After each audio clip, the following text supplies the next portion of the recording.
ಬೆಳಗಾವಿ ಅಧಿವೇಶನದ ಹೊರಗೆ ಮಾತ್ರವಲ್ಲ ಒಳಗೂ ಕೂಡ ಕುರ್ಚಿ ಕಿತ್ತಾಟ ಸದ್ದು ಮಾಡ್ತಾ ಇದೆ. ನನ್ನ ಪರಿಷತ್ನಲ್ಲಿ ಸಿಎಂ ಸಿದ್ದರಾಮಯ್ಯರಿಗೆ ಕುರ್ಚಿ ಸಮಸ್ಯೆ ಎದುರಾಗಿದ್ದು ಸ್ವಾರಸ್ಯಕರ ಪ್ರಸಂಗಕ್ಕೆ ಸಾಕ್ಷಿಯಾಯಿತು. ಇನ್ನು ಡಿಸಿಎಂ ಡಿಕೆಶಿಗೂ ಕಾಣುವ ಕುರ್ಚಿಗೆ ಹಂಬಲಿಸಿದೆ ಮನ ಅಂತ ವಿಪಕ್ಷದವರು ಕಿಚಾಯಿಸಿದರು.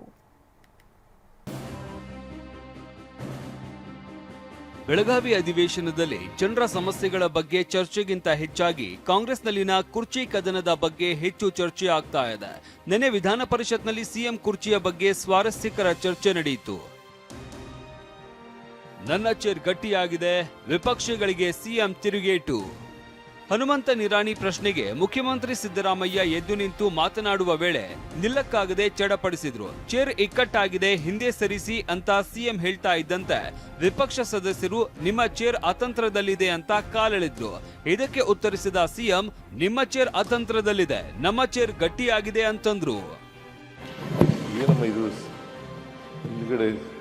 ನಿಂತ್ಕೊಳ್ಳೋಕ್ಕೂ ಕಷ್ಟ ಆಗ್ತದೆ, ಸ್ವಲ್ಪ ಇದಕ್ಕೆ ಜರುಗಿಸಿ ಇದನ್ನ ಕೂತ್ಕೊಳ್ಳಪ್ಪ. ಭೋಜೇಗೌಡ, ನೀನು ಮುಖ್ಯಮಂತ್ರಿಗಳ ಕುರ್ಚಿನೇ ಅಂತಂದ್ರೆ ತೊಂದರೆ ಆದಾಗ ತೊಂದರೆ ಆಗತ್ತೆ ಅಂತ ಹೇಳ್ಬೇಕು. ಈಗ ಸರೋಯ್ತು. ಯಾಕೋ ಚೇರ್ ಅತಂತ್ರದಲ್ಲಿದೆ ಅಂತ ಹೇಳಿದ್ರು. ಚೇರ್ ಅತಂತ್ರದಲ್ಲಿಲ್ಲ, ನಿಮ್ ಚೇರ್ ಅತಂತ್ರದಲ್ಲಿ ಇದೆಯಾ ಅಂತ ನೋಡ್ಕೊಳ್ಳಿ. ಸ್ವಲ್ಪ ನಮ್ಮ ಚೇರ್ ಗಟ್ಟಿಯಾಗಿದೆ, ನಿಮ್ ಚೇರ್ ಅತಂತ್ರದಲ್ಲಿ ಇದೆಯಾ ಅಂತ ನೋಡ್ಕೊಳ್ಳಿ ಸ್ವಲ್ಪ. ವಿಧಾನಸಭೆಯಲ್ಲಿ ಸಿಎಂ ಕುರ್ಚಿ ವಿಚಾರವಾಗಿ ಡಿಸಿಎಂ ಡಿಕೆ ಶಿವಕುಮಾರ್ ಅವರ ಕಾಲೆಳೆದ ಪ್ರಸಂಗ ನಡೆಯಿತು. ಬಿಜೆಪಿ ಶಾಸಕ ಸುನಿಲ್ ಕುಮಾರ್, ಕಾಣದ ಕಡಲಿಗೆ ಹಂಬಲಿಸಿದೆ ಮನ ಅನ್ನೋ ಹಾಡಿನಂತೆ ಕಾಣುವ ಕುರ್ಚಿಗೆ ಹಂಬಲಿಸಿದೆ ಮನ ಅಂತ ಕಿಚಾಯಿಸಿದ್ರು. ನಗುತ್ತಲೇ ಇದಕ್ಕೆ ಡಿಕೆ ಶಿವಕುಮಾರ್ ಕೌಂಟರ್ ಕೊಟ್ರು. ಇಷ್ಟು ನಯ ವಿನಯ ಎಲ್ಲಿಂದ ಬಂತು ಸರ್ ನಿಮ್ಗೆ? ಎರಡು ಕೈ ಮುಗಿದು ಹಿಂಗೆಲ್ಲ ನಯ ವಿನಯ. ಇದೇ ಡಿಕೆ ಶಿವಕುಮಾರ, ಹೊಸ ಶಿವಕುಮಾರ. ಡಿಕೆ ಶಿವಕುಮಾರ್ ಅಂದ್ರೆ ಅದಕ್ಕೊಂದು ಕಲ್ಪನೆ ಇದೆ. ನೀವು ಇಷ್ಟು ನಯ ವಿನಯ ಹೆಂಗೆ ಬಂದ್ಬಿಡುತ್ತೆ ಸರ್? ಇದು ಸಡನ್ ಆಗಿ ಅಶ್ವಥ್ ನಿಮಗೆ ಗೊತ್ತಿದೆ, ಅಶ್ವತ್ಥದೊಂದು ಹಾಡಿದೆ, ಕಾಣದ ಕಡಲಿಗೆ ಹಂಬಲಿಸಿದೆ ಮನ, ಸೇರಬಲ್ಲನೆ ಒಂದು ದಿನ ಅಂತ ಒಂದು ಒಳ್ಳೆ ಸುಂದರವಾದ ಹಾಡು. ಡಿಕೆ ಶಿವಕುಮಾರ್ ಅವರೀಗ ಕಾಣುವ ಕುರ್ಚಿಗೆ ಹಂಬಲಿಸಿದೆ ಮನ, ಕೂರಬಲ್ಲನೆ ಒಂದು ದಿನ, ಕೂರಬಲ್ಲನೆ ಒಂದು ದಿನ ಅಂತ ಹೊರಟಿದ್ದಾರೆ. ಇನ್ನು ಮೇಕೆದಾಟು ಹೋರಾಟ ಮಾಡಿ ಮತ ಪಡೆದ ಕಾಂಗ್ರೆಸ್ ಇನ್ನೂ ಯಾಕೆ ಕೆಲಸ ಶುರು ಮಾಡಿಲ್ಲ ಅಂತ ವಿಪಕ್ಷ ಉಪನಾಯಕ ಅರವಿಂದ ಬೆಲ್ಲದ ಪ್ರಶ್ನೆಗೂ ಅವರದ್ದೇ ಸ್ಟೈಲ್ನಲ್ಲಿ ಡಿಕೆಶಿ ಉತ್ತರಿಸಿದ್ರು. ಮೇಕೆದಾಟಿನ ಬಗ್ಗೆ ಹೋರಾಟ ಮಾಡಿ ಮಾಡಿ ಮಾಡಿ ಓಟನ್ನು ತೆಗೆದುಕೊಂಡಂತ ಕಾಂಗ್ರೆಸ್ ಪಕ್ಷ ಮೇಕೆದಾಟಿನ ಬಗ್ಗೆ ಇನ್ನೂ ತನಕ ಯಾಕೆ ಕೆಲಸ ಶುರು ಮಾಡಿಲ್ಲ ನನಗೆ ಗೊತ್ತಾಗ್ತಾ ಇಲ್ಲ. ಯಾಕಲ್ಲಿ ತಮಿಳುನಾಡಲ್ಲಿ ಇಂಡಿ ಮಿತ್ರರು, ಇಂಡಿ ಆಯ್ತು ಇಲ್ಲೋ ಗೊತ್ತಿಲ್ಲ ಅದಾಗ, ಅದು ಒಂದು ಅಲೈನ್ಸು, ಅದು ಇಂಡಿ ಅಲೈನ್ಸ್ದವರು ಅವ್ರೇನು ಸಿಟ್ಟಿಗೆ ಹೇಳ್ತಾರೆ ಅಂತೇಳಿ ನಮ್ಮ ಮಂತ್ರಿಗಳು ಇನ್ನೂ ಆ ಕೆಲಸ ಶುರು ಮಾಡಿಲ್ಲ ಏನೋ ಗೊತ್ತಿಲ್ಲ.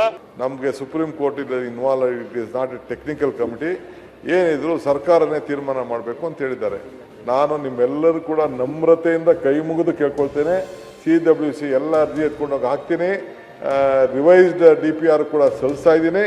ನೀವೆಲ್ಲ ಸೇರಿ ನೀವು ಮಾಡಿದ್ರೆ ಆದಷ್ಟು ಜಲ್ದಿ ನಿಮ್ಮನ್ನೆಲ್ಲ ಕರ್ಕೊಂಡೋಗಿ ಭೂಮಿ ಪೂಜೆ ಮಾಡಿ ಪ್ರಾರಂಭ ಮಾಡುವಂಥ ಸಂಕಲ್ಪ ಈ ತಾಯಿ ಕಾವೇರಿ ಕೊಟ್ಟಿದ್ದಾರೆ. ಸಿಎಂ ಹೆಲಿಕಾಪ್ಟರ್ ಮತ್ತು ವಿಮಾನ ಪ್ರಯಾಣಕ್ಕೆ 47 ಕೋಟಿ ವೆಚ್ಚ. ಇಂಚಿಂಚು ಮಾಹಿತಿ ಬಿಚ್ಚಿಟ್ಟ ಬಿಜೆಪಿ ಸದಸ್ಯ ರವಿಕುಮಾರ್.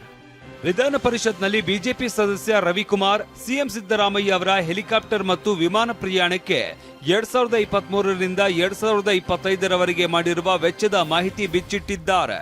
47 ಕೋಟಿ ರೂಪಾಯಿ 38 ಲಕ್ಷಕ್ಕೂ ಹೆಚ್ಚು ಹಣ ಖರ್ಚು ಮಾಡಿರುವ ಅಂಕಿಅಂಶ ಬಹಿರಂಗಪಡಿಸಿದ್ರು.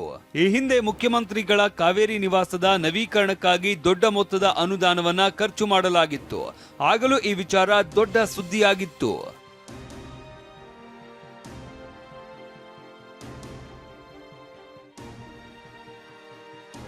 ಪ್ರತ್ಯೇಕ ರಾಜ್ಯಕ್ಕೆ ಸಾಯುವವರೆಗೂ ಹೋರಾಟ, ಗುಡುಗಿದ ರಾಜು ಕಾಗೆ. ಕಾಗವಾಡದಲ್ಲಿ ಪ್ರಜಾಸೌಧಕ್ಕೆ 8 ಕೋಟಿ ಕೊಟ್ಟಿದ್ದಾರೆ, ನಾವೇನು ಪಾಪ ಮಾಡಿದ್ದೀವಿ ಅಂತ ಅಸಮಾಧಾನ ಹೊರಹಾಕಿದ ಕಾಗವಾಡ ಶಾಸಕ ರಾಜು ಕಾಗೆ, ಇದಕ್ಕಾಗಿನೇ ನಾವು ಪ್ರತ್ಯೇಕ ರಾಜ್ಯ ಬೇಕು ಅಂತ ಕೇಳ್ತಾ ಇರೋದು. ಪ್ರತ್ಯೇಕ ರಾಜ್ಯಕ್ಕೆ ನಾನು ಸಾಯುವವರೆಗೆ ಹೋರಾಟ ಮಾಡ್ತೀನಿ ಎಂದ್ರು.